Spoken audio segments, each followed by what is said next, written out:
And they said the Bible drivers, they said they are not moving their bus. They said they are not moving their buses because they don't give them money. Which type of attitude is this one? Look at this place, we are stuck in days and we don't even have compass. We don't know where we are. I don't know the place we are. Everything has finished. We are done. We don't have anything. We don't have anything to eat. We don't have bus, we don't have anything. We don't have compass. We even know our location. We're in an unknown environment with a very big danger. Good day and welcome to another episode of What is Trending. My name is Angelo Himalayas. Now I am I have lots of info for you talking about the political era or the political scene in Nigeria, and then security issues bothering Nigerian citizens both at home and outside the country. Now, talking about the Sudan crisis, it's no longer news that the Nigerian government has made positive moves to really evacuate its citizens from Khartoum, the capital city of Sudan, alongside other countries like Brazil, France, USA, and so on and so forth. Now, in fact, Sahara reporters just brought it on detail that the federal government claimed to have spent over $1.2 million in evacuation of Nigerian citizens from Khartoum in Sudan earlier today. But something is wrong somewhere. I bet you wouldn't like to watch what I'm going to show you now, because lots of students from Sudan, from Khartoum, Sudan, have really come on air to expose something so unusual that the Nigerian government have subjected them into. What is this unusual thing? These children are stranded in the Sahara Desert, and it's not funny anymore, because lots of them have brought out video footages and video evidences showing or pointing at the fact that the drivers of these vehicles claimed to have been hired by the Nigerian government are complaining about the fact that they haven't been paid yet. So that makes the journey to Nigeria very impossible. Don't forget, they are supposed to take the Cairo route from Khartoum, Sudan, and then divert straight to Nigeria. But I would allow you to watch the video of these students while they keep their complaints and make it vivid and clear to Nigerians on air. Watch this. Fighting. Can you imagine that we are stuck in this desert for 5 hours? We don't know what state we are. Like, we don't know the situation we have. We don't have what our money has finished. Can you imagine? And they said the Bible drivers, they said they are not moving their bus. They said they are not moving their buses because they don't give them money. Which type of attitude is this one? Look at this place, we are stuck in desert. We don't even have compass. We don't know where we are. I don't know the place we are. Everything has finished. We are done. We don't have anything. We don't have anything to eat.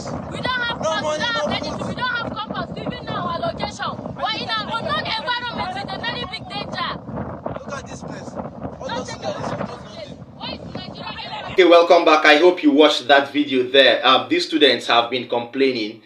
These are children of different citizens of the country. These children feel they are on their way home, and then all of a sudden they are abandoned in the Sahara Desert.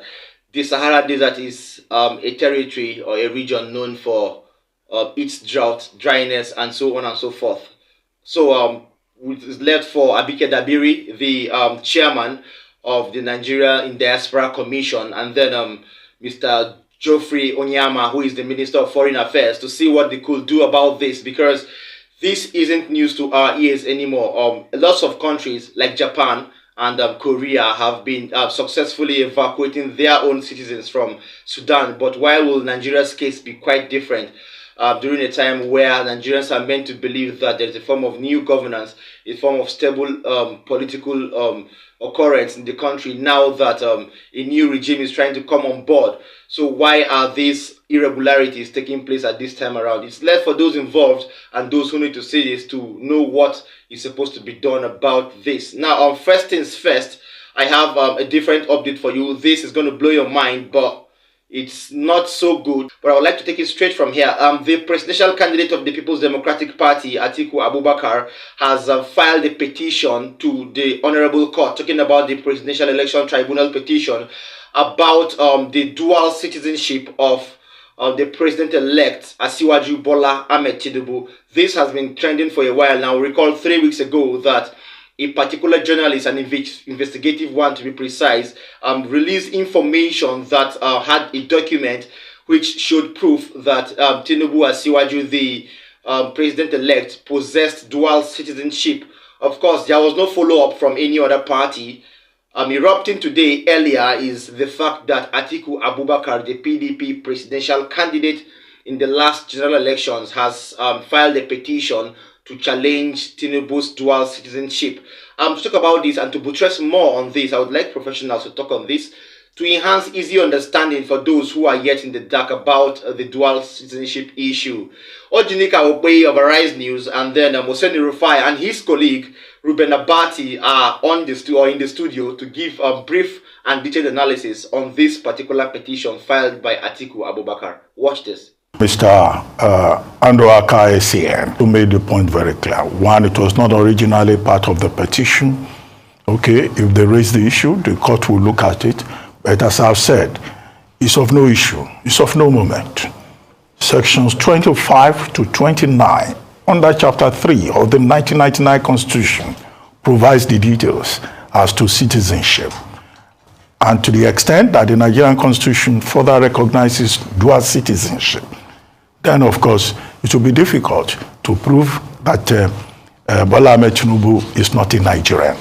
The issue here is that if you are born in Nigeria, or if either of your two parents is born in Nigeria, then of course you can be president of Nigeria. The only condition whereby you cannot be president is if you acquired your citizenship by naturalization, or maybe if you had renounced your original citizenship. So I don't see how anybody will push the case that Bola Ahmed Tinubu, is a naturalized citizen of Nigeria seeking to be president, and or push that he was not born here, or either his parents was not born here, or that he has renounced his citizenship. Well, so that is the big issue there. On perjury, I've also said, look, perjury is not something you pronounce into existence. It's only a court of law that can determine that. And perjury can be oral, it can be written, but you have to go to a court of law to go and prove it. And, I think under Section 117, it even says that you have to the court has to issue an arrest warrant for that person who has perjured. And with regard to Bola Ahmed Tinubu, this same issue of perjury was brought up when he became governor of Lagos State in 1999. Okay? And that case, I think, was led by the inimitable Ganifawe Ime. And they went to court, and the court ruled that that matter was already overtaken by events, because at that time, Bola Tinubu had become governor. Under Section 308 of the 1999 Constitution, he is entitled to immunity. Sometime last year, some lawyers also went to Federal High Court, Abuja, talking about this same perjury. But that case, has not been determined up to now. The same president-elect has moved into Defense House. He's already preparing to be inaugurated on May 29. Once he is inaugurated on that May 29, you cannot bring the issue of perjury against him in his, in his capacity as president of Nigeria. Right. But of course, if you file a petition, you will expect also that there will be responses.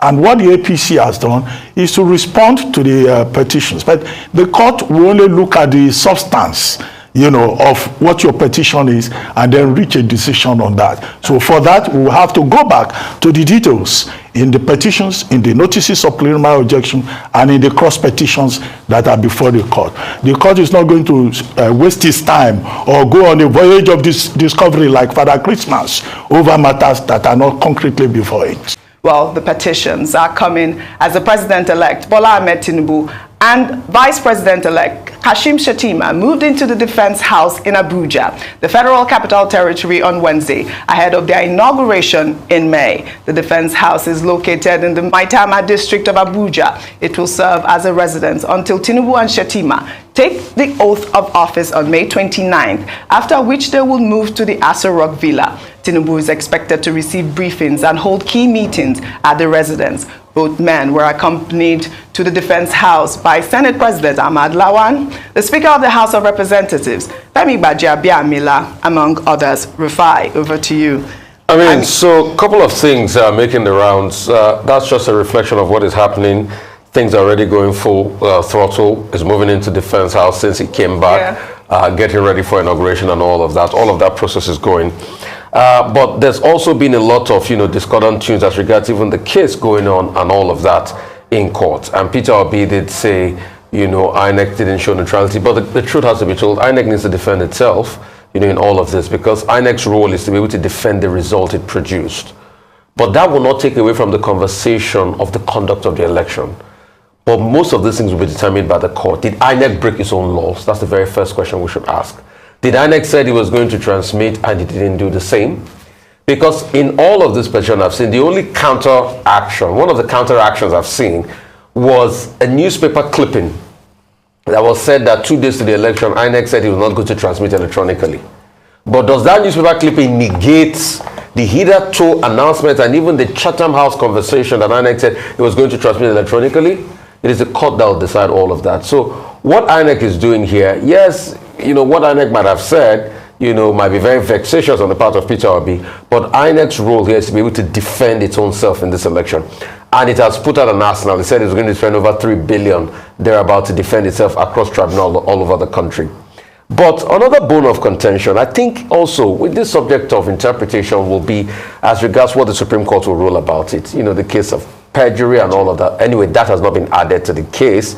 But hey, people can stretch it a little further. A lot of people have even put forth some rebuttals that even in the case of Gani Fawehinmi, that there was a hiding under the fact that he was already governor. And that's the fact that there was immunity for him. That has not been pressed further. Some people are also even talking about Section 137, subsection A, about, citizenship and all of that. But most of that has been cleared. Okay, after all analysis, you've really heard it there from these people and these viral videos. I don't have much to say because when experts talk, I feel that everything has been explained, and what has been said there is self-explanatory. We'll continue to push videos forward to see if those involved in the federal government and those who this is supposed to reach to or reach out to will make positive moves to see that these things are attended to. Thanks for joining us. Make sure you like, subscribe, and share these videos to who need it and everyone you know around you. Thank you and see you next time.